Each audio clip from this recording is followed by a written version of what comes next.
Hello, Internet, and welcome to DevCycle Live. My name's Andrew. My name's Andrew, and we're here at historic Faneuil Hall in Boston, the site of Day 2 of SquiggleConf 2024. Amazing. So we are here and we are watching this, but we have no idea what we sound like or look like. So as I kind of look at my computer, I'm going to load up YouTube, really test the signal of my hotspot right now, and see how it is actually looking for all of you out there and how it is sounding. So give us just a minute. Let's see how pixelated we are. Actually, we're not too bad. Not bad. Not too bad. But I'm going to turn this down a little bit. All right, I think we're good, actually. As we said, as Andrew just said, we're in this beautiful location here in downtown Boston. Andrew, why the heck are we here? Well, this is the first year of SquiggleConf here in Boston. DevCycle, as everyone knows, we're all about developer efficiency.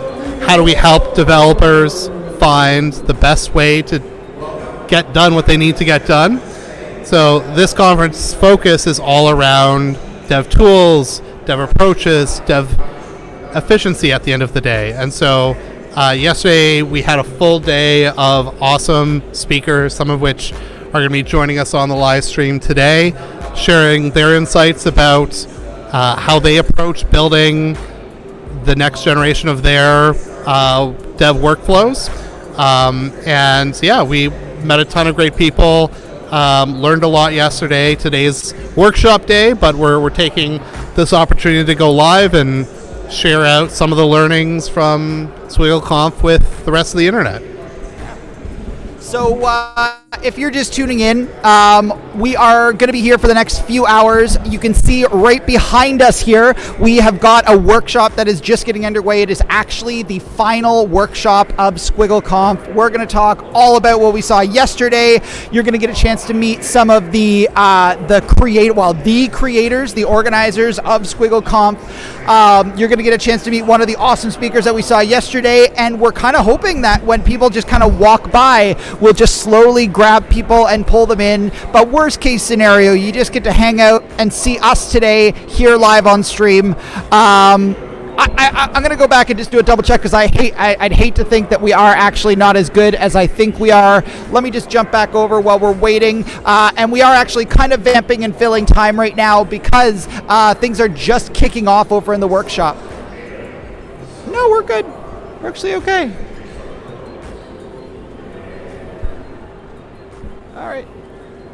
All right. So, just so you know, so we got in yesterday, actually no, we got in Wednesday, didn't we? Yeah, we got in Wednesday night, because if you've been following our social media, we had an on-site team get together in Toronto, which is where DevCycle is based. So I feel like the biggest question, Andrew, for you this week is Toronto versus Boston. Which is the better city? Well, we all know the answer to that in hockey, unfortunately. But from an experience perspective, Boston is a very old city and laid out much similar to London or Paris or Rome than it is even a New York or Toronto. So navigating has been a bit complex, and it seems like every small neighborhood almost acts as its own city and says like, oh, and you're over here in the North End and up by Fenway, and so geographically I have no idea where in a city we are, but apparently this is the part of Old Boston, as we can see from the beautiful setting that we're doing the workshops from today. But yeah, from a tech community, I actually see a lot of similarities between Toronto and Boston. Obviously not as big as San Francisco or New York, but a lot of very smart, passionate developers, great, obviously, schools and engineers coming from both places like obviously MIT and Harvard and the like here in Boston, similar to U of T and the Waterloo area from Toronto. So I feel like as much as there's a rivalry in professional sports between Boston and Toronto, we're a lot similar than we are dissimilar to each other. So loving my time in Boston. This is actually my first time. Most of the time I've been in Boston out on the edges meeting with some of our corporate clients, but my first time in downtown, and yeah, loving it so far. Yeah, and now I will say Squiggle is a unique conference as well, because we're kind of seeing, I find a lot of conferences you go to, I don't know if you agree about this, Andrew, because we've been to a lot of conferences this year. If you've been following all of our stuff, we've been to, since this time in 2023, we've been in London. Mark and I were in London for Civo Navigate and DevCycle in London in like... So we were DevCycle, and then we were at KubeCon in Chicago in November of last year, and then we were in KubeCon Paris, and then we were in we were at that conference, and we were at We Are Developers, and now we're here. But I will say almost every one of those conferences was at kind of a traditional tech location. It was at like a venue that was techie, or it was at a conference center. This conference was not that. It was very much a let's show you the best parts of Boston. And so Andrew pointed out we're here in this like beautiful venue today. But yesterday we were at a very unique venue as well. Where were we yesterday, Andrew? Yeah, the location for this year was actually the New England Aquarium. So we were actually in the theater, the IMAX theater. So I've never been to a conference with the background being the size of an IMAX screen. So that was very cool. The number of fish and marine-based puns and dad jokes that were made yesterday, I think broke some type of record. But yeah, being able to see sort of a little bit of wildlife off the dock, off the port, was really cool. We haven't got a chance yet to go through the aquarium itself, but because the theater is sort of a little bit separate from the rest of the aquarium. But yeah, very unique venue. Huge amount of space. The sort of like seating of an IMAX theater, if you've ever been in there, is very staggered up. So everyone had a really good view. And then today we're here about 250 meters away in what is basically the central market for this area. Very unique compared to a conference center or a hotel or something like that we've been at before. Definitely would recommend if you've never been in historic Boston, this is a great conference to go to. Not only do you get really leaders in the DevTool space and the open source space sharing their knowledge, but lots of good social opportunities, lots of good tourism opportunities here. Met a few developers who brought their significant others with them to spend the weekend in Boston. So for 2025, this is definitely one to put on your radar. Just 1 second. One second. Checking for one of our guests to make sure that they know where we are, and then we'll I'm just checking for one of our guests to let them know where we are, and then we'll get started. Yeah, we'll talk through some of the different talks that we saw yesterday. I think one of the more interesting parts of this event was we had the opportunity to both immediately after the talks, when I've been at other ones, the speakers will go off and sort of be put in a separate speaker room. You don't have that opportunity to ask questions. The format here is very different, where during the talk itself, there's a live Discord channel, I guess, that was running, and with each separate thread for each talk. So as people came up with their ideas and questions to ask the speakers on stage, they'd be able to put that in, and then you would have about a 10-minute talk with a 5-minute Q&A afterwards. I don't think we got through any of the questions, but all the speakers did a great job of going into the lobby afterwards, especially during the breaks, and be available to ask any follow-ups, make connections. answer questions that weren't answered. Very welcoming and educational experience for the audience that was there. So I also think like what was interesting, for us, like we've been in a lot of conferences with a fairly broad swath of those related to dev communities. This was very focused on, I would say, engineering leadership and senior engineers. So I don't think there was a single conversation made yesterday where someone wasn't at least familiar with feature flagging, if not having used it themselves or were using something already or planning to do something. So that was a really nice surprise for us, given things like KubeCon, where you get everyone from DevOps to non-coding members of the team. So I would highly recommend others look at this format. It was single track, so everyone got the same experience and sort of dipped into a lot of different areas of the dev tool space. But yeah. Love it. So Andrew was talking a little bit about some of our guests. I had to stand up because I was just Discord messaging, because of course Andrew was mentioning Discord. I loved that piece about this, like having a communication channel with everybody. And so we're actually going to be joined by Rachel Neighbors, who was one of the speakers at the conference yesterday.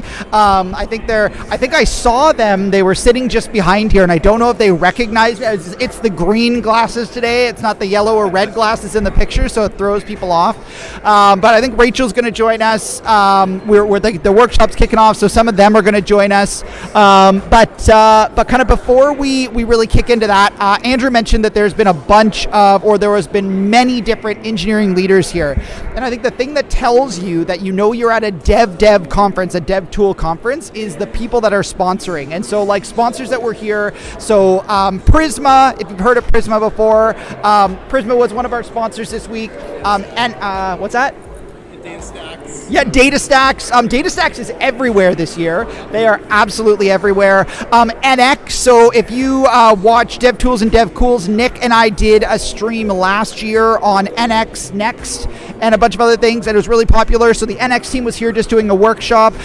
We had OpenJS, we had Ingest, we had Bloomberg.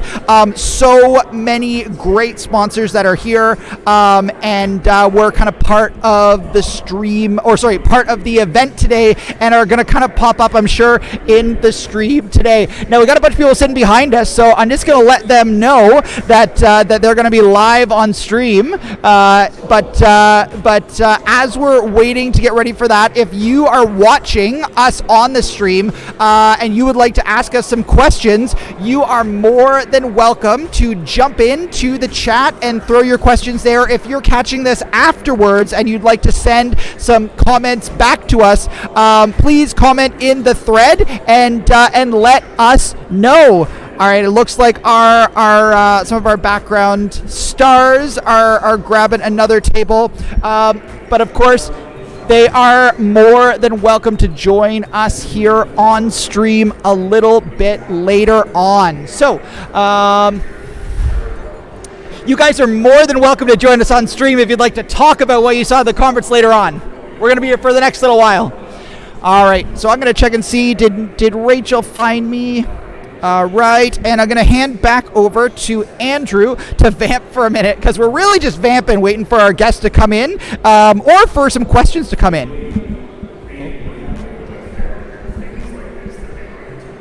Yeah, let's just check out our SquiggleConf Discord here. There we go. Awesome. But yeah, what else should the public know about this conference? So we're waiting for Rachel. So why don't I feel like that we talked about sponsors. Let's jump into kind of some of the talks that were really the highlights from yesterday for you. Andrew, I'm really curious, like so obviously these talks. Andrew, our CEO, talented mechanical engineer, obviously knows a lot about dev tools. But there were some things that for me definitely went over my head. They were so in the weeds. Was there? So I'd love So, like, what was the talk that was like super in the weeds for you, and then what was the talk that was like, this is really relevant? Yeah, I would say, well, the one that I think had the most impact to me was Robbie Russell, right? Robbie Russell's, who actually came out first, creator of Oh My, ZSH, and this sort of story of how this project, which is now one of the most used and the most commented on in GitHub, really started for him as a way of getting his colleagues to format their terminal commands in a way that he thought was most efficient. And when he would do pair programming with his colleagues, how it felt like going into a completely different experience. And he started it just as a way to take his configurations and set it up as a platform that others could both adopt the way that he had structured and allow them to customize it themselves. And the project sort of took off organically by itself as a side project, and now it's maintained. He's still obviously involved, but maintained by a bigger group at this point, and he's gone on to start a digital agency called, what is it? Planet Apollo? No, it's Planet A something. I'll look it up here. And I'm realizing that if you're watching this, you may not have caught the last comment that I said there, because I'm realizing we've got an omnidirect or an omni, not omni. We've got a single direction microphone. So yeah, the question was talks that were the most impactful yesterday. What were the best talks? Yeah, Planet Argon was the talk. So all right, Andrew, so that was the one that was most relevant. What about the one that was over, kind of maybe not over your head, but like that really got super technical? That was like, this is a talk that proves that this is like for developers and engineers.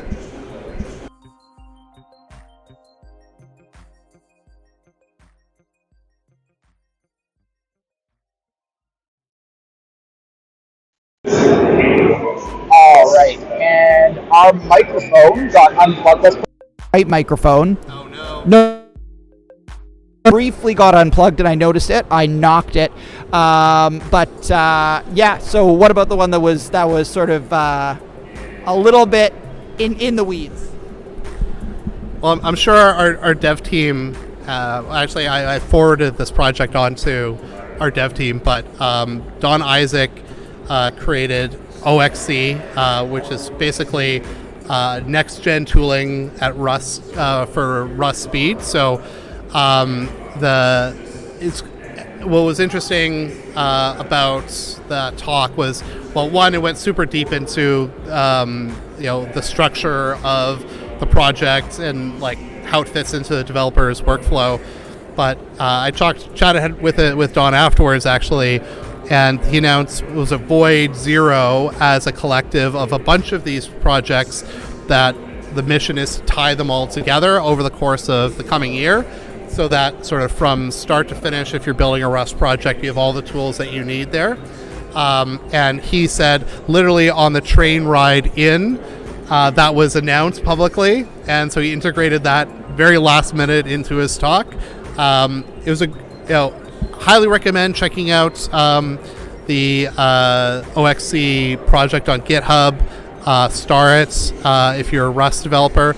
He also has, if you're using TypeScript like we do internally, OXC Build, which is a variation that he's created for TypeScript teams. I would say, like, if there was one dev tool / language that got the most call-outs over yesterday, 100% it was TypeScript for me. I don't know if you felt the same. Yeah, so and we'll talk about this, or we'll probably hear about this a little bit later from the sort of the organizing team that are here. this event came out of some TypeScript communities that are here in Massachusetts and Boston. And so like the love for TypeScript that exists at this event is kind of out of this world. I personally am not a huge TypeScript fan, but I'm also not a true developer either. So I feel like that's the sign that you know that you're a true developer if TypeScript is the thing that you're going for. Yeah. Okay, so I love those. So what about me? So I think the one that I really enjoyed, it's funny, right? We're looking at our phones because we're like, what did we actually see yesterday? The interesting thing about this conference is because it was a single track, we had like a ton of lightning talks and also a ton of like longer talks. And so it was basically, I think it was 15 talks in one day that we all sat through. So there was a lot of talks that we saw. I'm going to turn down the music just a little bit. It's probably not as bad for people on the receiving end, but I can hear it super loud. And I don't know if it's going to interfere over the back end. But the one that I really, really liked was the talk by Jess. And I want to remember Jess Lynn. So Jess Lynn's from Render. And if you've never heard of Render before, so Render is a platform similar to Heroku or Railway or one of these sort of like hosting platforms. And it's a really great platform. I've done some stuff on it in the past, but her talk was not actually anything to do with deployments. It was on how do you write better technical content. Specifically, the name of the talk was, oh my goodness, I want to pull up the name of this talk because otherwise it's going to bother me. And I keep typing in SquiggleConf in my phone. Which one was it? Yeah, there we go. Yeah, how to write about software. It was like super simple, but it went like so deep. I posted a photo over on the DevCycle X and Threads and all the other channels. That kind of like showcases like one of the big pieces. She was talking about the different kinds of technical content, but that was definitely my favorite. I've been trying to connect with Jess for the last 2 years, but she's been a very, very popular person here at the conference. Speaking of popular people here at the conference, yeah, come on in, pull up another chair. So this is what we've been vamping. We have been vamping because we've been we were excitedly awaiting, just filling space and time until the people that you really want to be here to see showed up. I can turn this a little bit more.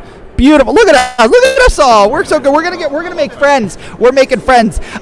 So we are here with two of the best people in Boston, perhaps the best, and Michigan, absolutely. The organizers of the first ever, the inaugural SquiggleConf here in Boston. So if you want to introduce yourselves to everybody, and then we're just gonna start talking and asking questions. We're just hanging out with some people online. Hi, I'm Josh. I'm sorry, I didn't realize you were going on. I was trying to shove a granola bar in my face. It was not smart of me, but I'm an open source maintainer in the TypeScript ecosystem, community organizer now, mouth full of saliva. I'm just so thrilled to be here. Thanks for having us, DevCycle folks. We just pulled off the first SquiggleConf. Currently, behind us is the last few workshops, and we're just happy to be here. Life is good. Yeah, it's been a ride, that's for sure. We're very passionate. I should say I'm Dimitri. Yeah, thank you. So many things to the last 24 hours, right? Brain's a little brain is a little. right Sometimes people ask me, what should this box go there, this box go there, and it's like I'm not a good witness to my own experience right now. We love DevTools. So my name is Dimitri. I'm very interested in DevTools and the DevTools space and promoting it and uplifting it. There are a lot of DevTools companies. Josh and I have both worked at some of them, and we really wanted this space to exist where people can come and get together with other DevTools makers. So it's kind of like a sausage making conference, and I think that that's something that affects everybody. So we were very excited to have this platform, and we were I can speak for myself. I was kind of wishing somebody else would do it. Like I would really love. I didn't want to do this. It was not really on my bingo board, but I really wanted it so badly. And I can tell the quick story is kind of funny. I run a Michigan meetup called Michigan TypeScript, and it's also a YouTube channel.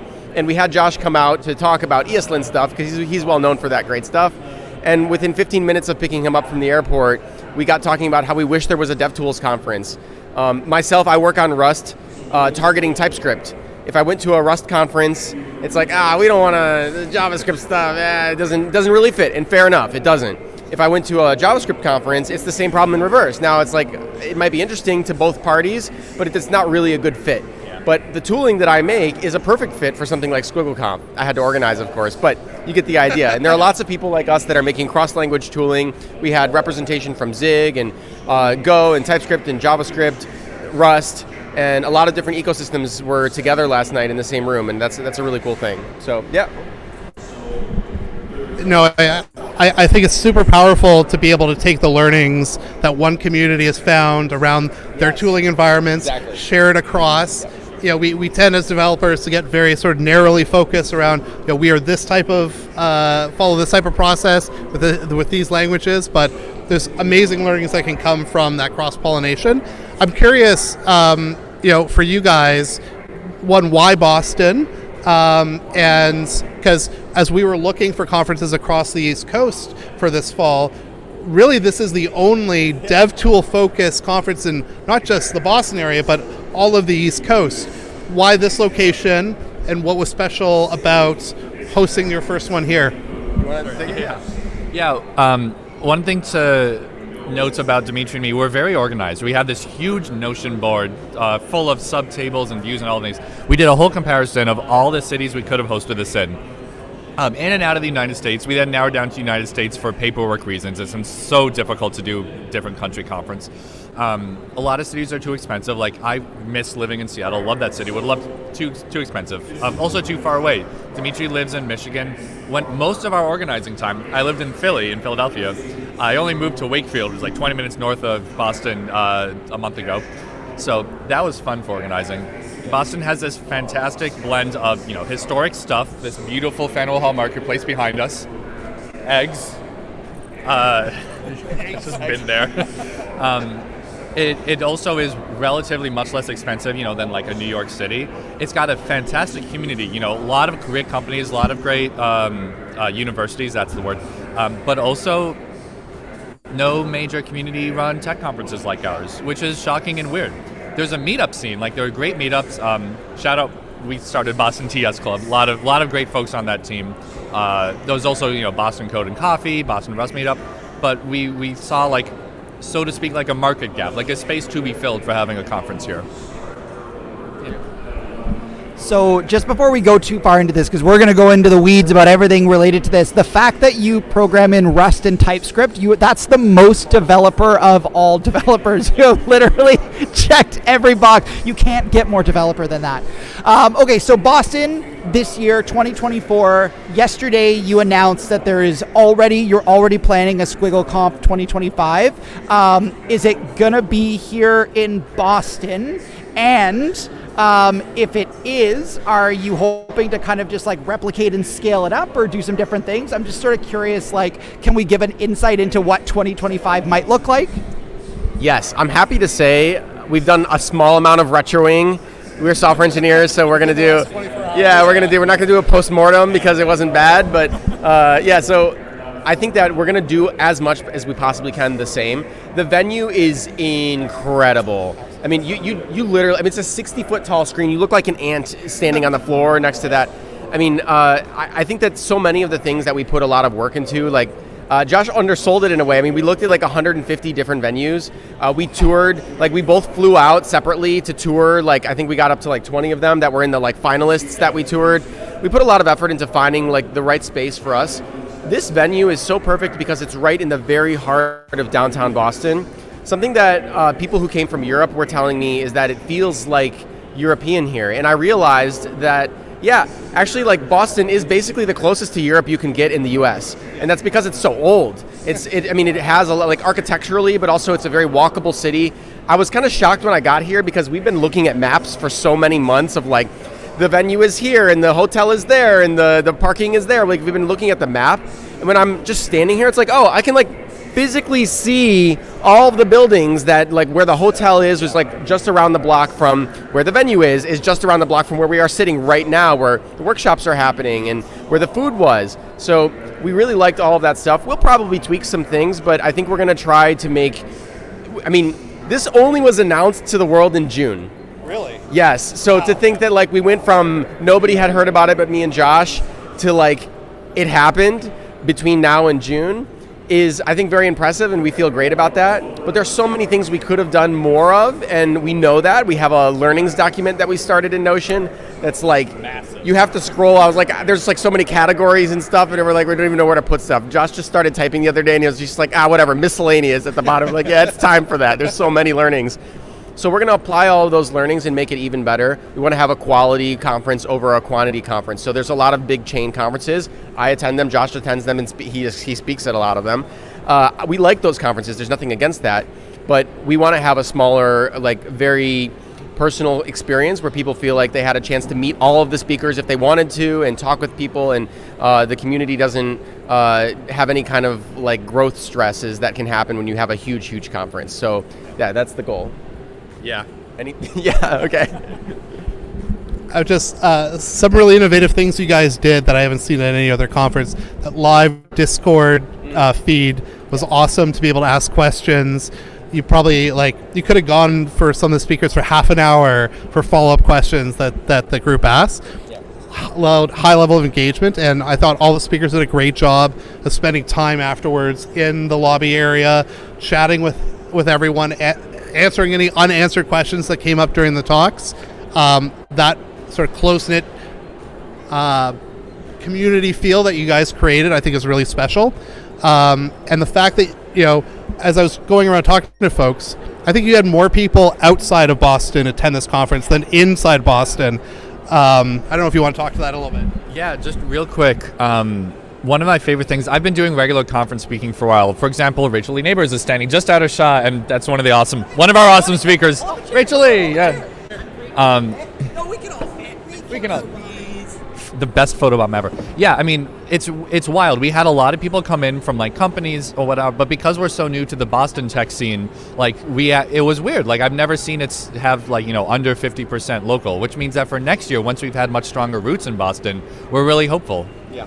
But I will say one thing we did that we're really proud of, is we reached out to a lot of local organizations like Hack Diversity, the NISBE chapter, Resilient Coders, and actually I should shout out specifically Hack Diversity, Resilient Coders. They sent a bunch of people. We worked with them. I hope they had a great time. It was really nice to really start seeing these roots, the connections being made in the local scene. So speaking of interesting, cool, just things that don't happen at these large conferences is doing one of these, and we had this plan when we said we were going to do this yesterday. We're just we're going to set up shop and people are going to join, and I put it out on the Discord this morning, again, this awesome Discord channel, and the first person, seconds after I put it up to reply, was one of these spectacular speakers from yesterday. And when you see the YouTube videos, you will agree that it is fantastic. All of these speakers were just you couldn't tell that A, this was the first conference for a lot of them, but B,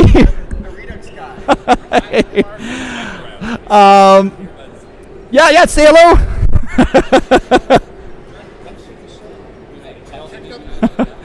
Grab a chair if you like. But it's not a Philly cheesesteak in Boston. You know that's terrible. But this is it. So we wanted to set up in the exact spot, and we're gonna keep expanding our stream. We're just gonna get more and more people on. So maybe you want to introduce yourselves as you're kind of coming in, who you are, if you did a talk, where you're from. I don't know. It's just a vibe. We're live on stream, so people might chat. They're gonna catch the VOD afterwards either way. So yeah, we'll start here. I love, by the way, Mark is wearing a little badge that says, hello, my name is Ace Mark, and I might have some links to help answer your question, which I adore. You can't see it because he's off screen right now. Can we get a shot of this? Oh, man. Hey, I'm Rachel Lee Neighbors, they, them pronouns. You may know me from my past experiences and work with the Web Animations API and W3C, and also for my contributions to React.dev and ReactNative.dev. That was my pandemic baby. I'm here in Boston. Used to live in the United States. Now I live in London. It's only a 6-hour commute. If you're in the UK, you should come over here. The chowder's great. And the lobster rolls. You can't get this stuff in the UK. You got to come here for it. Cool. And speaker at SquiggleConf, don't forget. Yeah. Oh, You're one of our speakers, right? Yes, I was speaking. I didn't just come over here for the chowder, but you might be mistaken in thinking that's true. It is pretty good. Before we pass over to Lorena's, I just want to note, can we see the hello? Make sure you talk into the front. Which one's the... I'm great with technology. Can I just know, I've always interpreted this as the funniest, friendliest, passive-aggressive little, I answer so many links because they're already there. This has been asked already. Is that your life or is that your life? I mean, it's close. It's close. Okay, there we go. Well, Lawrence, yeah, introduce yourself. Yeah. All right. Hi, I'm Laurinus. I'm one of the speakers at SquiggleConf, and I work as an engineer at Fiberplane, working on API clients, developer tools, and such. Hi, I'm Mark. My day job is working at Replay.io, a time-traveling debugger for JavaScript. I did not speak at SquiggleConf. Outside of work, I work on the Redux libraries, and yes, I answer a lot of questions. More specifically, send links to answers to questions. Amazing. So we're gonna do maybe like a half circle because we're in a bit of a crescent now. I know you can't see me, but I do exist. Everybody here has been to a lot of conferences before. What is the thing that has made SquiggleConf special for you? And yes, this is really meant to just hype up this conference because it deserves more hype. Small community conferences like this are disappearing around the world, and the fact that while many are disappearing, this is just beginning is so exciting. So yeah, maybe we'll start. We'll start over. Yeah, absolutely. Okay, so I'll say that for me, it's exactly what you said, Andrew. The idea of getting different communities of developers together. So like if I work on Python tooling, I might know all of the Python tooling people and be very clicked in with the Python community, but I might be learning things that I can share with people in the Zig community. And like Zig is a great example because it's really not that large of a community compared to something like JavaScript, for example. But still, some of those learnings can be applied crossing those boundaries. And I just gave language boundaries, but there are also other kinds of boundaries about like the kind of domain of the tooling that you work on. Whether you work on something, Rachel spoke about animations yesterday, and we were really excited to have that talk because that's an area that a lot of people are afraid to touch because it seems kind of foreign. It's like a little out of their experience, but we wanted to expose them to that. So getting that exposure to other kind of things in other areas, whether it's a language that you haven't seen before or it's a domain of like design and animations that you haven't seen before, the hope is to show people that you can dabble in these other arts and dark arts and art forms, and to give them touch points of people that give them that confidence. Like we're having a workshop behind us to give people exposure to durable execution. Do you know what durable execution is? All right, well, for a lot of the people there, he asked, I saw the hands go up, there were very few. But after this, there's 40 or 50 people over there who are going to be able to say, yes, I know what that is. So that's a really cool experience. And to me, that's like that cross-community connection is what's so important for us and why we're not. It's funny, the last thing I'll say is before we started this, a few people said to Josh and I, like, oh, it's a TypeScript conference, right? And we were like, no, it is not a TypeScript conference. But it's reasonable to assume that because on this page, it's like Dimitri, who I'm not known for anything, but maybe you could say TypeScript stuff. Josh is definitely known for TypeScript stuff, Michigan TypeScript, and Boston TypeScript. So it's like, okay, it's reasonable. But after this year, the record is set straight that SquiggleConf is a cross-community, cross-language, cross-domain area conference. We all are affected by DevTools. We all use DevTools, and we really want to make a conference very focused on that. There are companies who only make DevTools, and it's something that everybody interacts with on a daily basis. That's my pitch. I gotta go. It was wonderful. Here, yeah, thank you. Yeah. Come sit. I just asked him to grab someone else who I saw looking at us. So. All right. You're doing it important. All right. Yeah. Level org. Exactly. Except you're in charge. All right, Laurie, all right. Yeah, I was thinking yesterday, kind of walking around, like how I would describe it, and to me, there's two types of. Well, there's more, but there's like kind of broadly speaking, there's like two types of developer tools. There's like the big platforms, like where you host everything, and they often get a lot of the limelight. But there's also a lot of like scripts and CLIs and extensions that people build that actually, and there are communities of people that build those and that have a very daily impact to our lives while you're just working on your own laptop. And so this conference was a lot about that. I thought there's like a lot of these scripts, squiggles, and extensions that that also get to have a voice in the DevTools community. So I've known Josh and Dimitri for a bit. I've seen them, sort of in their native habitat, working on linting and talking about crazy. Love you too, Josh. Working on crazy advanced TypeScript content and trying to deep dive on things. And most of the conferences that I go to are very React focused. That's what I'm typically used to. So number one, this conference was unique to me because it was very intentionally cross-domain. But I think another big thing was this was very intentionally meant to be more of a deep dive kind of a conference.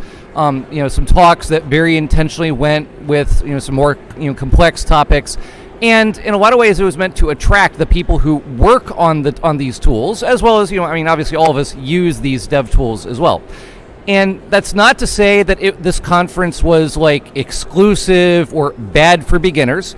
I talked to a guy yesterday who is just getting started in web dev, and this was his first conference ever, and he had a wonderful experience. And I think Josh and Dimitri very intentionally tried to make it still welcoming, but this is very intentionally kind of a niche conference where for once the intentional focus is on let's talk about the nitty-gritty nuts and bolts of how these things work and things we run into.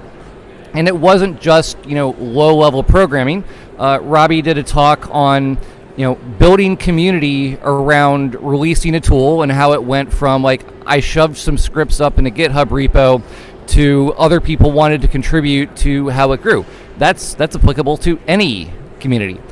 Jess Lynn did a fantastic talk on editing very long technical blog posts, which is something that I could probably take some advice from myself. But again, that's very broadly applicable, and yet it's applicable across all these different technical communities. And I feel like that's an area of focus that a lot of conferences just don't touch on. So it's a wonderful variation. Awesome. Rachel? Oh yeah. Is this the part where we just do nothing but praise SquiggleConf? Oh yeah. All right. So I've spoken at many conferences. To be honest, right after the big recession hit, I just sort of gave up on working for companies and just started traveling the world talking at different conferences. And the conferences back in that era, in that 2011 to 2014, 2015 era, were all community run, they were local. It was wow, if you met someone from another country there, which by the way, have met a number of people from other countries at this conference, not all of them speakers. I was surprised. It's I didn't know that Boston was so cosmopolitan. But the thing is that in those days, everyone was just super jazzed about pushing the web forward. And we didn't have heroes the same way you might see the flagship React conference. It's got, big name X, big name Z, big name, they work at FANG companies or they have millions of followers, that sort of thing. And I feel like the industry has gotten increasingly more of a platform. You have a big conference, you attract the biggest speakers, you get the biggest budget, people spend their money on tickets. What I loved about this was it was so accessible, still provided an amazing lineup of people from all across the world. It told a good story. All the talks really lined up around the DevTools story and how to have a better life as an engineer. And you met people from different industries. There were people from FANG companies, there were people from just out of boot camps, there were people working at your typical mid-sized companies and startups. So it was a really diverse spread, and everybody had something to get and something to give to one another. It's hard to find that at the bigger conferences where people tend to clump up around people like them, people from their company, people from their graduating class, people from their school. Here, everybody was mingling and having a great time. I loved the cookies and milk break. I loved the little local touches, which is really what makes them shine. And one thing I adored was, I didn't even realize this, but the after party we were all drinking lemonade and having a great time, and I didn't even realize the lemonade was non-alcoholic. I was just having such a good time, and then I was like, wait a minute, was this a stone cold sober after party? And everyone had a great time? I didn't think that was physically possible. So anyway, I think I've gushed enough. Who do you want to go? What did you love about it? And introduce yourself, Loris. Do it. Okay. I'll get closer.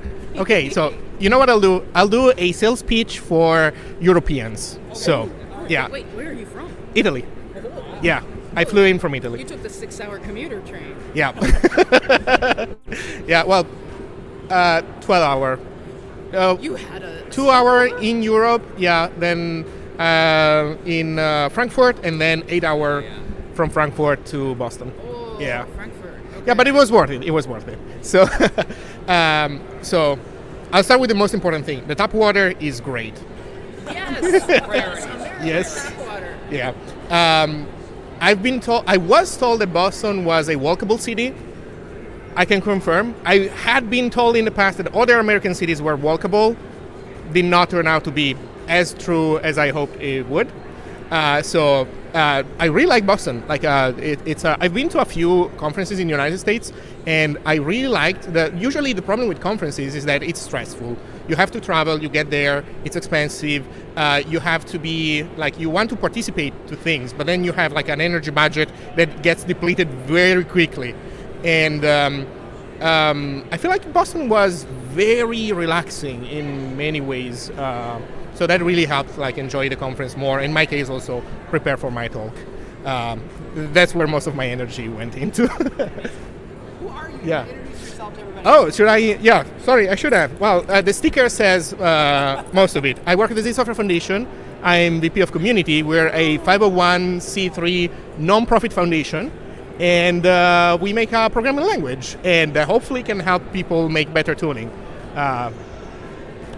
Some, at least.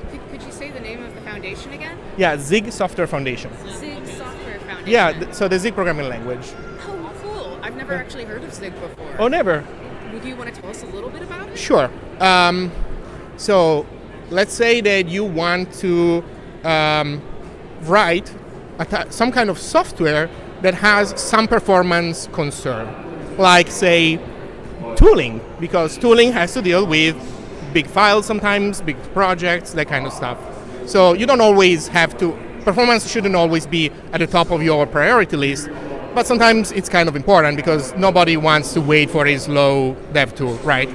So usually when you want to do that, you kind of have to look into lower level programming languages. Zig is a lower level programming language that tries to be more modern than C and C++, but is very different from, say, Rust. So like if you tried Rust and Rust got you into lower level programming and you like it, then you're good.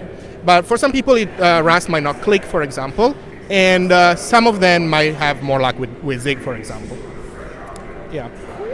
Some people like to do the comparison, which it's very imprecise, but it's like Rust is like a very modern, very improved C++. Zig is more like a more modern C. This analogy has a ton of, it doesn't really capture the full story, but it gives you an idea, at least when it comes to like the approach towards complexity. I love that. All right. So speaking of describing things, I feel like we've got 3 speakers here. We've got like somebody who's a founder of a dev tool. No, you're gonna count for today. It's close enough. So the videos. So because if you weren't here, why were you not in Boston? But you're catching it now, so good for you. There were these great talks yesterday, and there's going to be some amazing YouTube videos that I'm pretty sure are going to come out soon. So I'm curious from our 3 speakers, and Mark, so if you could do like a brief pitch of like a TLDR of like what could people take away from your talk, so they should go and watch that video, or TLDR, like why is your product valuable that somebody should go check out. All right, you got it. It's good. The sales pitch time is here. All right, do you want to start us off, Rachel? Sure thing. Oh, what if we're also speakers and founders? Do both things. Okay. All right. Okay, so why you should watch my talk? It's 10 minutes. It's about web animations. It's the most fun 10 minutes you're going to spend in your sad lunch break on a rainy day. You're going to see colorful hand-drawn illustrations. You're going to see the web animations API. You're going to see tools you can use to make them yourself, and you're going to get a link to a GitHub repo if you want to deconstruct it at home. But most of all, I can guarantee you will laugh a little bit, and you will learn a lot about working with animations. On the other hand, when it comes to actual products, you can check out agentql.com, and it's a fun little query language if you ever have to automate or scrape things. We have a JS SDK coming out. All right, on to you. Okay. So I wrote a language server for HTML. It's on VS Code, so I don't have a product to sell, but I have a download counter to increase. So go to the VS Code marketplace, extension marketplace, search for Super HTML, and download it and watch it give you squiggly lines whenever you write wrong HTML. The crazy thing is that nobody did that before. So in my talk, I explain some of the things that I learned along the way while doing that.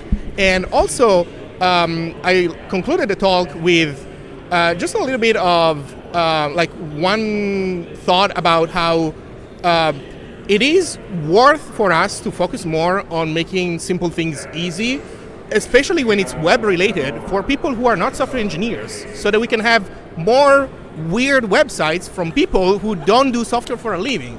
I want more of that. So that's kind of the talk. Yeah. Nice. That's a good one. My talk was more into the back-end side of things. So if you ever wanted to get into tracing and to sort of get a bit of an understanding what it is, my talk was 10 minutes about tracing what it is, how it's useful, why it's hard, and then related to that, why we should use it locally. And we have an open source tool, FiberPlane, that I'm building that makes use of tracing data locally, integrating it into an API client. So that's all. So I did actually do a talk at React Summit Amsterdam earlier this year on why you should use Redux today. And the title borders on clickbait because 2/3 of it is actually a history lesson that explores what were the problems that existed that Redux was created to help solve, and how has the React ecosystem changed over time. And obviously there's a lot of other wonderful tools out there today that overlap with things you might have chosen Redux for in the past. But Redux itself has evolved as well. It's a lot easier to use, it's very powerful, comes with a lot of pieces built in. And so there are a lot of good reasons to at least consider using Redux as a tool in web apps today if you have the kind of problems that Redux can help solve. So it's still not a you should use it, but it is worth considering on its own merits today. So my day job is Replay.io. We're a time-traveling debugger for JavaScript. And the idea is that even if you can reproduce an issue, it's often very hard to do the investigation. Either you keep having to reload the page and add more console logs, or you accidentally step past the breakpoint, go one line too far, and you have to start it all over again. So if you can make a recording of the bug happening once, you can go in and investigate the code at any line, at any point in time, see the variables, see the execution, and see exactly what happened, including adding print statements to the code even though they weren't there in the first place. And there's a lot more than that, but that's the basic idea. So before I hand over to Andrew, we get him back on camera. We might switch seats. If you listen to any of this and you're like, where do I get the links? How do I find these people? All of their details are in the comments below. So just go to the comments and look in there, and you can get all the contact information. You can find how to get onto the Discord, the Squiggle Discord, where you're going to probably find out about the next event and to be able to connect with everybody there. So fear not if you're watching this video and you didn't realize that there were comments. There are comments. Just look below and look at the YouTube description, or the Twitch description, or LinkedIn description, or wherever you're watching this. All right, Andrew, what do you got? There we go. Wow. There we go. Back on camera. Rachel, I have a question for you. All right. Loved your talk yesterday about where really the history of Flash animation to web animation today has evolved over the course of the last couple of years. Where do you see this going, as not just as a tool to put animations on marketing websites, but almost like as an art form, as a way for people to express themselves in an accessible way. So what is the future of animation on the web? Yep. Well, that's a great question. 10 years ago, when I was originally making all these demos, the demo I use, by the way, is a recreation of something I made 10 years ago. I had all that art. I was like, man, I got to bring it back. Let's get rid of this jQuery. But yeah, back in the day. Anyway, I was really hoping that animation was going to take off. Every year, I was like, this is the year that the tools are going to take off. This is the year. It's still not come as far as I'd hoped in 10 years. But I'm really excited to see how much the design community has been taking off with CSS standards like Figma. It exports, from a designer's pixel perfect recreation to JSON that spits out CSS property values that any engineer can implement. There's still some communication, but it's so much better than it used to be in the day of passing Photoshop files back and forth and, shouting at engineering because it's 1 pixel off and it breaks. It's broken. You broke it. Why? And there are increasingly more animation tools being built because Figma's invested in this huge plugin marketplace. And there are a couple of startups like Rive that do much more complex state-based animations. So I feel like the tooling is getting there so that you don't have to be a complete CSS expert who also is a great artist and also understands JavaScript. And, we're removing the ands required to be able to create something great. And I'm really hoping this next generation of designers or coding designers, if you're out there and you're listening, make awesome things. We can build anything now. The specs are there. The tooling might not be there yet, but it's coming. So don't let it slow you down. As a follow-up, if someone is looking to get into web animation today, where would you recommend they start? What's the best entry point for someone who has a bit of coding experience, has some design experience, and wants to really make a career out of this, or even a hobby potentially? Well, unfortunately, web animation has to be a hobby because as a person who tried to make it a career, it's not profitable. I still have a very valid and relevant CSS animations and transitions course at courses.rachelneighbors.com, but I feel like there are other resources that are more up to date. The most recent releases with scroll timelines, etc., are not documented on MDN well enough that I can be just go read MDN's documentation, which is what I usually recommend for the web animation API. You can't go wrong with MDN. But the Chrome DevTools blog has a lot of examples that you can deconstruct to work backwards. I would say, though, if you're a designer, lean in on the Figma design community, especially the people who are working with Figma to code. There are so many motion designers who are working in that space and creating courses for using animation and to build great UX. Seek them out, take their course, let it round out your design path. And if you're an engineer, check out React, React Refiber. Check out Rive. Check out those Chrome blogs. There's a way to come in from the engineering side as well. Amazing. The resources that come out of these streams, every time I do a stream, I'm like, we need to publish books on this. So, speaking of learning things, I don't want to leave everybody else out because there's some great stuff that y'all are doing. So, for everybody else, for your area, your tech, what is kind of the best learning resources somebody can find? So for Zig, for tracing, for all of these pieces, what's the best learning resource that you've seen out there to get up and moving with the tech that you're really trying to champion here at Squiggle? So in my case, I guess the area would be language servers. And for making a language server, if you look at the Microsoft documentation, it's actually very trivial to implement a language server as a shell, as an application. The complex part is just one tiny component, the parser. The parser is where all the juicy, complicated bits are. And for that, there is really not one universal learning resource because it really depends on the language. HTML was has a very well-written specification that allowed me to make a good parser for LSP, for a language server, without too much fuss. But for other languages, it might be dramatically more complicated. One resource that I think is very interesting to take a look into, which is not so it's a guy's website, but it's MattClad's. So MattClad is I think he still does that. He's the maintainer, the original creator, I think, of Rust Analyzer, which is the language server for Rust. And he has a lot of insight on how to write parsers that are resilient to errors. Because the complicated part about LSP is that it's designed to work with bad syntax. That's the whole point. Like, you want the LSP to run when your thing is wrong, not when it's correct. So there's a lot of insight there that he shares in his blog. And honestly, I cannot think of a better resource other than that. And after that, it's just a matter of practicing. Like, just write parsers.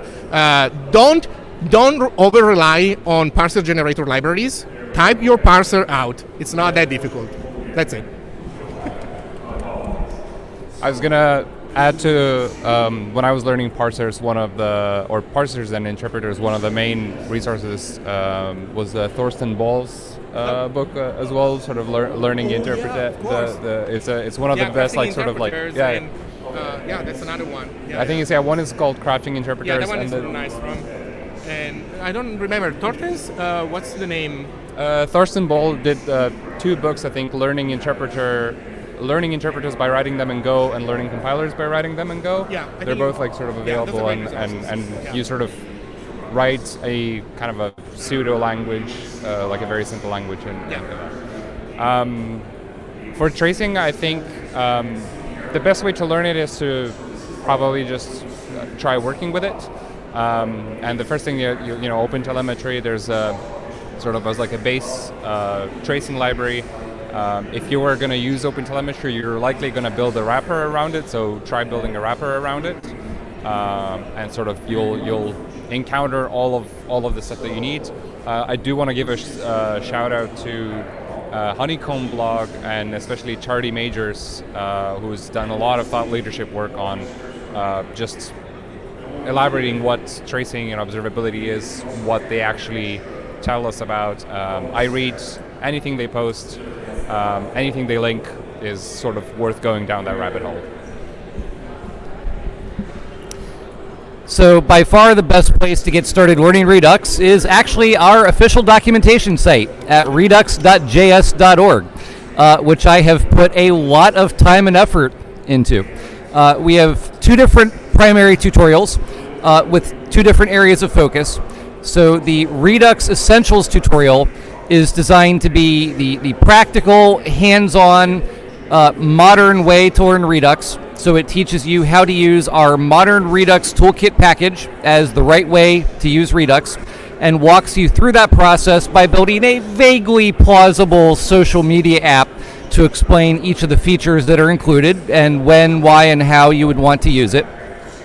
And then we also have a tutorial called the Redux Fundamentals tutorial, which starts from the bare basic principles, no abstractions, shows how everything works inside, shows why some common patterns exist, and then finishes by showing how Redux Toolkit will actually simplify a lot of those common patterns that have existed.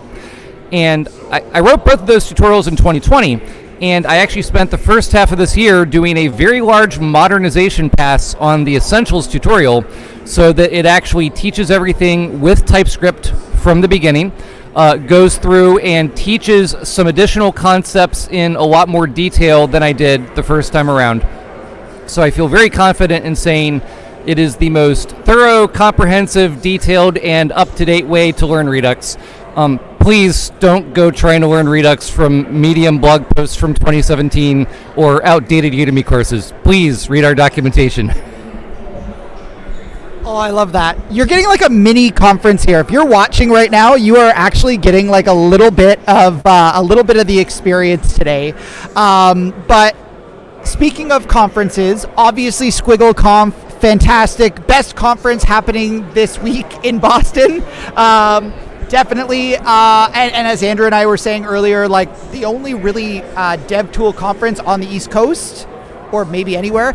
But I'm really curious, other conferences you've been to, obviously Rachel, you go to a lot of conferences. I'm sure Lawrence, I'm sure everybody goes to a lot of conferences. So if they're not going to come to Squiggle, or they're adding Squiggle because they're going to their boss tomorrow and they're like, I need my $500 for next year. What are some other really great conferences that you've been to that you think is a worthwhile investment? I'm actually going to start. Hosts shouldn't do this, but I will never say I will. There is one conference that I can recommend to anybody, no matter your skill level.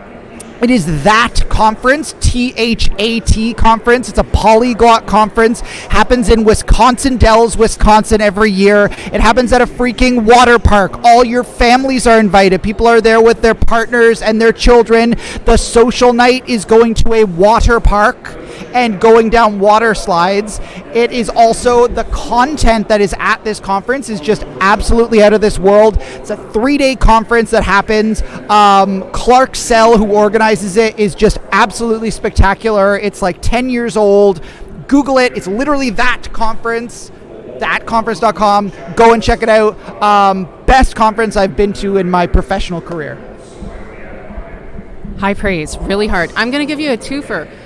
One in America and one in Europe. In Europe, my favorite React conference that I have been to, bar none, was React. Woo! They agree.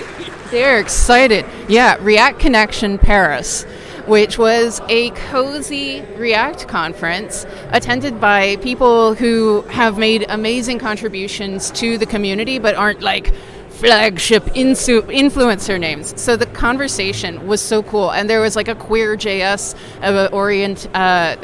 thing happening as well. It was a super local, super fun, super cozy. Now, if you're not in Europe, if you're an American, you might find yourself on the West Coast, in which case I highly recommend that you check out Cascadia JS, an excellent JavaScript conference. Not DevTools, not React, but lots of good fun and very community-oriented and family-focused. A bit larger than Paris, and perhaps a bit larger than this one, but definitely worth the stop. So for the United States, my recommendation would be to try Handmade Seattle and Boston. It's not JavaScript, it's more low level, but it's a conference where the people involved are trying to make systems programming, more like the serious stuff, more accessible to everybody. They like local first software, privacy respecting software that isn't bloated, that kind of stuff. They care a lot about this, and they know that a lot of that is locked behind having to learn a lot of complicated stuff, and they're trying to make that simpler. It runs in Seattle and in Boston also. Oh, so they gotta move to London.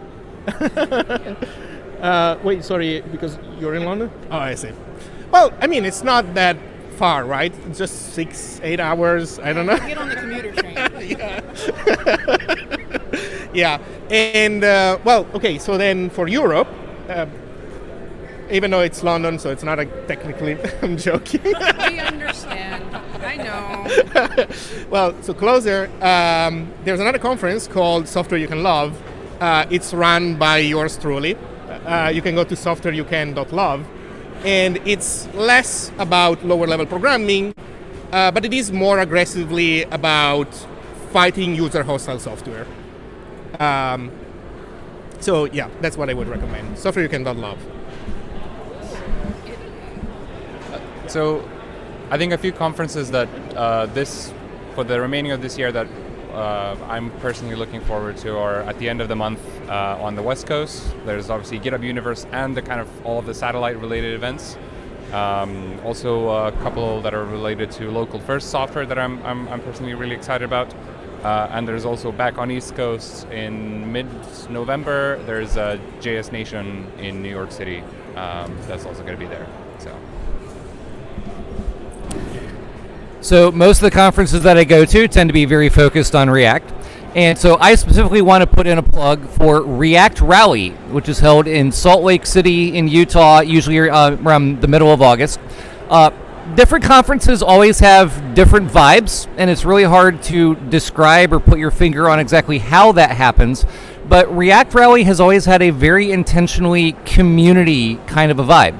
The organizers do a great job of giving people chances to hang out during the lunch breaks. Attendance is, I think, around 250, 300 the last couple years, but it's just a very comfortable, friendly, welcoming kind of a conference. So highly recommended. And then this year I had a chance to attend Code Mash for the first time.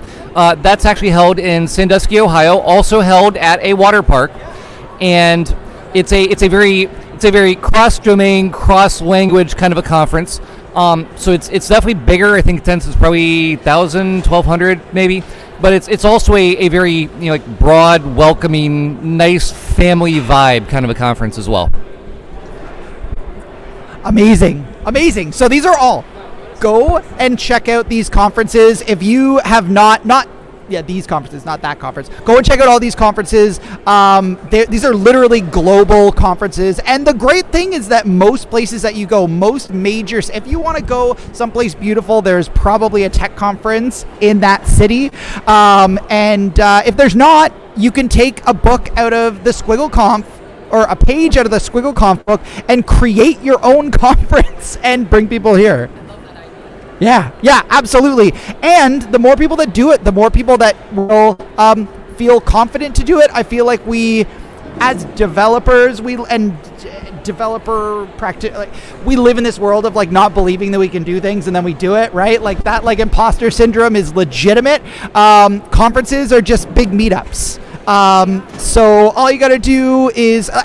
And I think that if 5 people show up to your conference or meetup, it's not that many, but if 5 people showed up in your house and you had to host them there, that would be a pretty big deal. So just do a thing, bring people together. That's what this is all about. So I wanna go back to that sort of bringing people together, but also be really respectful of time. Yeah, come on over. Everybody, feel free to. Yeah, we're gonna fit everybody in. Do you got to scoot? Okay, do you want to say goodbye? Okay, I will. I have to scoot everybody, but thanks for coming and tuning in. It's almost like having you right here. Hope to see you next year. Amazing, thanks, Rachel. Are you gonna head out too? Nice meeting everybody. Have a good conference. All right, we got some more people coming. Sparky can squeeze in. All right, here we go. The question that I have for you is in-person conferences versus online conferences. Is it worth it to spend the kind of money that you need to spend to come to these kind of things, or can you find this in the online space? But before we get to that, we have another speaker that is joining us, and I don't want to do the injustice of not introducing you the best way possible. So, Karina, I'm going to hand it over to you and introduce yourself to all of our viewers that are watching on the stream or the VOD. Hi, everyone. Just like this? Into it. Okay. Hi, everyone. I'm Karina. I'm a self-taught developer and accessibility engineer. My background is in teaching. A couple of years ago, I had to leave teaching and continue to code for fun. I used to code as a teacher. I used to create interactive activities for my students. And then I got more serious about it. And my last semester of teaching, I had a legally blind student in my classroom. And this is when I learned about accessibility. So my first JavaScript lesson, when we learn about the alt text and the importance it plays, for screen reader user, it kind of connected with me, and that's when I decided to focus on front end and accessibility. So that's in a nutshell, that's my story. I also started an initiative called Web for Everyone. And the goal is to kind of spread the word about accessibility and introduce it to developers that are just starting, because not everyone knows that if you're going to work in front end, you need to know about accessibility. I hope that was enough. Yeah, that was great. And this is why we set up exactly where we set up, because people come by, they're like, what's going on? I recognize those people, and then they join us. So yet another speaker has dropped by. You are getting the full conference experience without coming. Now come, get to Squiggle, not now because it's over, it's all done. But come next year, 2025, because maybe some of these folks will be back. But I'm going to hand over the microphone and just introduce yourself to everybody, who you are, and then I've got a question for everybody about conference stuff. Hi, my name is Jess Lynn, and I am a developer advocate at Render. And Render, if you don't know it, is a fast way to get from code in a Git repo to a live web app. We do hosting, we help you build and deploy and scale your apps. We make things like auto-scaling really easy. And we also have managed Postgres and Redis, so you can also do data stores in addition to web services. So before we go on to the question, I want to do the same thing that we did for our other speakers and give you the chance, the TLDR, there's going to be a YouTube video recorded, or there is a video that has been recorded. So if people are, you're trying to encourage people to go and watch your talk, what would be like the TLDR for your talk? So yeah, we'll go back, Jess, and then we'll come back to you, Karina. Like how are you going to attract people? What's the clickbait for them to come and watch it? Sure. Here. Okay. My talk is about how you, a software engineer or somebody who just works with software, can write a awesome, great, and I use the word great on purpose, technical blog post. And I do a lot of writing outside of work, and my whole life I've always been writing, even though I have a software engineering background. And one thing I've never seen is a deep case study of what it's like to write from first draft to final draft. And that's what I do in this talk. Amazing. So again, this is going to be up on, I think, the SquiggleConf YouTube channel. Karina, what about you? What's the promotional statement for your talk?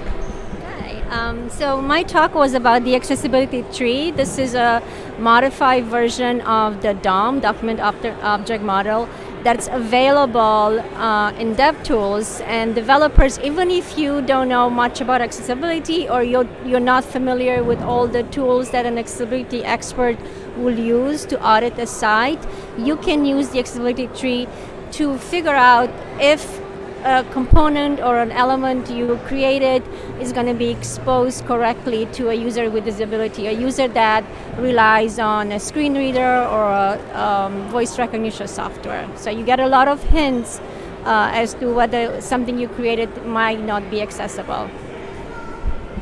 Awesome. Oh, I'm so glad these were recorded. And just so you know, you're not going to appreciate this because you weren't here, but these talks yesterday were on a screen that if you stacked all of us here on top of each other, we would not even reach the halfway point to this. It was huge. So if all you want to do is come and see a massive slide, then this is the conference to come to. But add to that those slides are full of just spectacular information. What's that? Maybe if we stacked all the punch cards together. If you do not get that reference, watch all of the YouTube videos. This talk, they're so short. There were 15 talks yesterday, I think. Yeah, 14 talks yesterday, and it's so incredible. I normally see one talk when I go to a conference, and that single track conference, it was you got blog writing, you got accessibility, you got deep dives into a language you might have never heard of and a really cool use case. You had conversations with people that are building these tools. This conference legitimately had everything that you would want to have out of any kind of a tech conference, but it's specifically focused on these dev tools. Okay, so here's the question I'm going to throw to Mark, you and Loris first.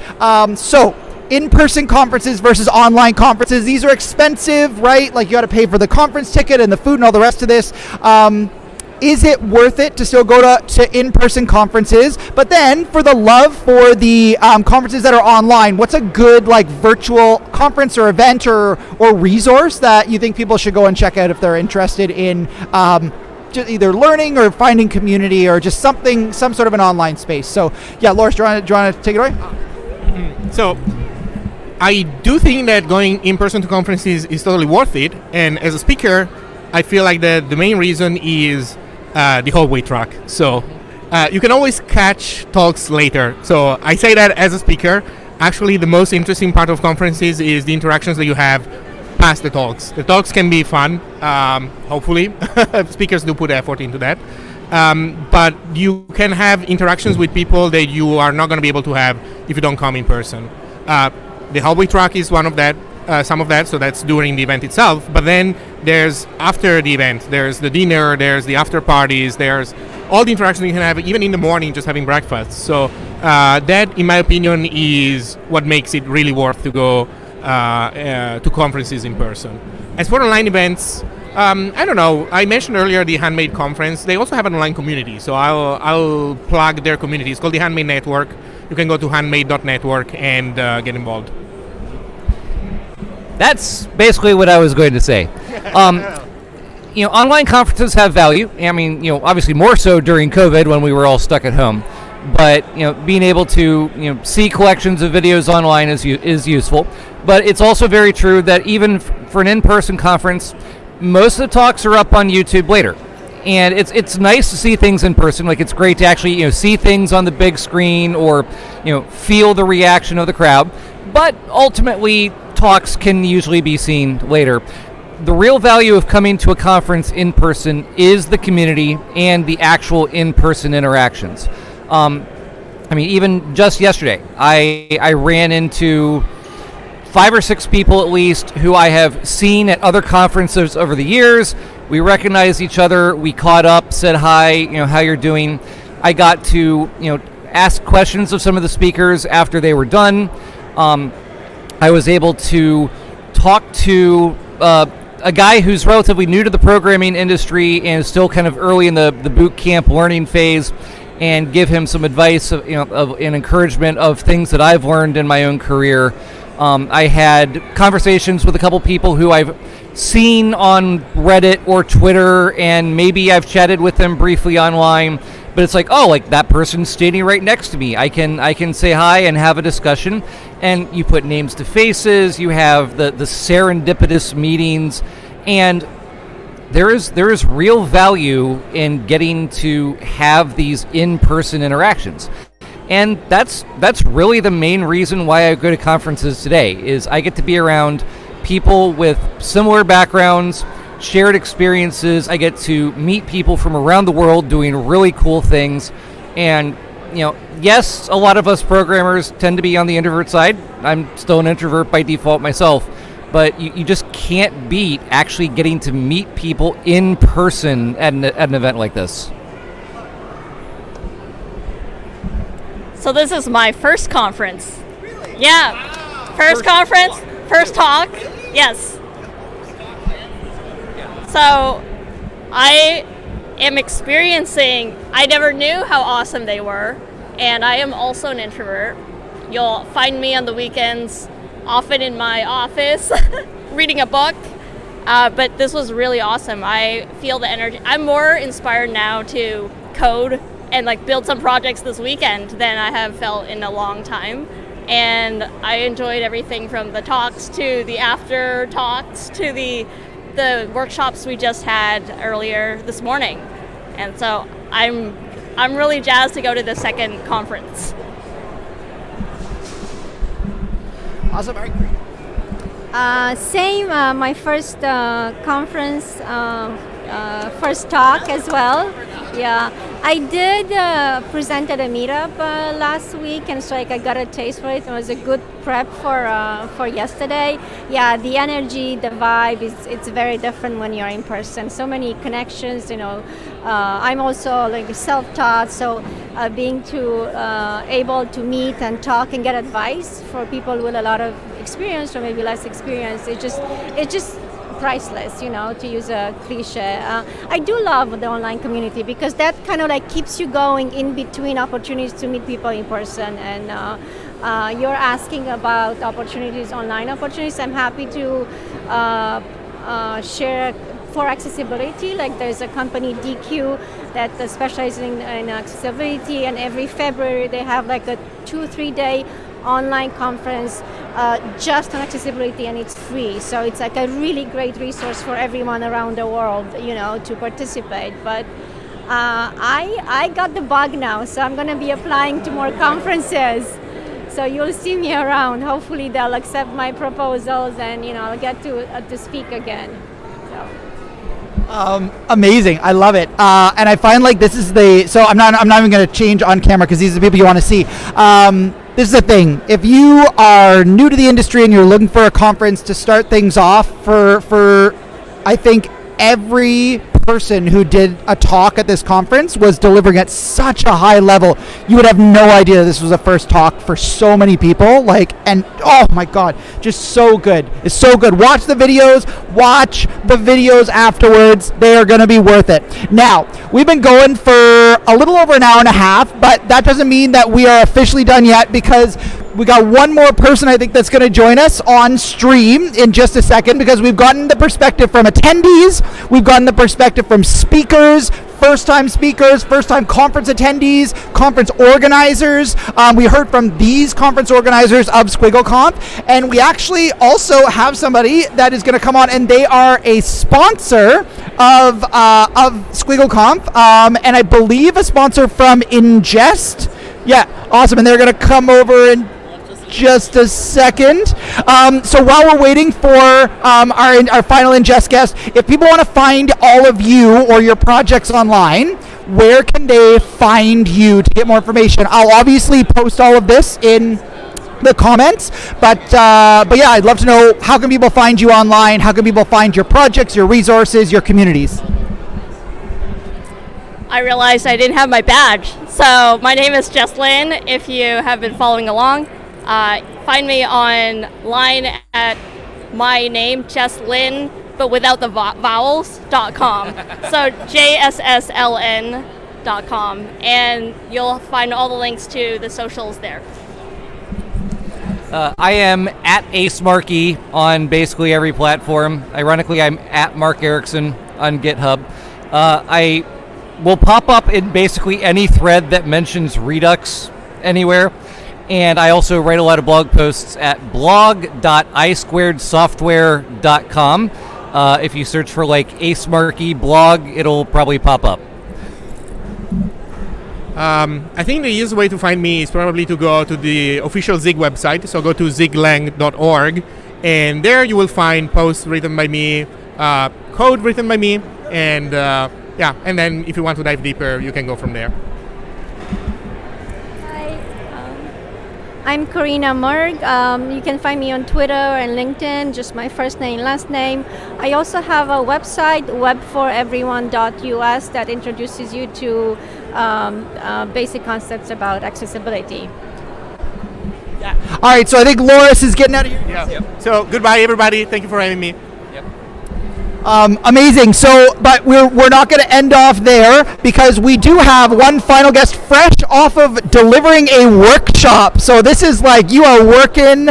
Oh, this is a workshop for you. So this is Dan. Dan is from Ingest, one of the sponsors of the conference. So yeah, we just been doing a stream, kind of talking about the conference experience. How is your conference? Who are you? Where do you work? What do you do? All that fun stuff. And how has your conference experience been?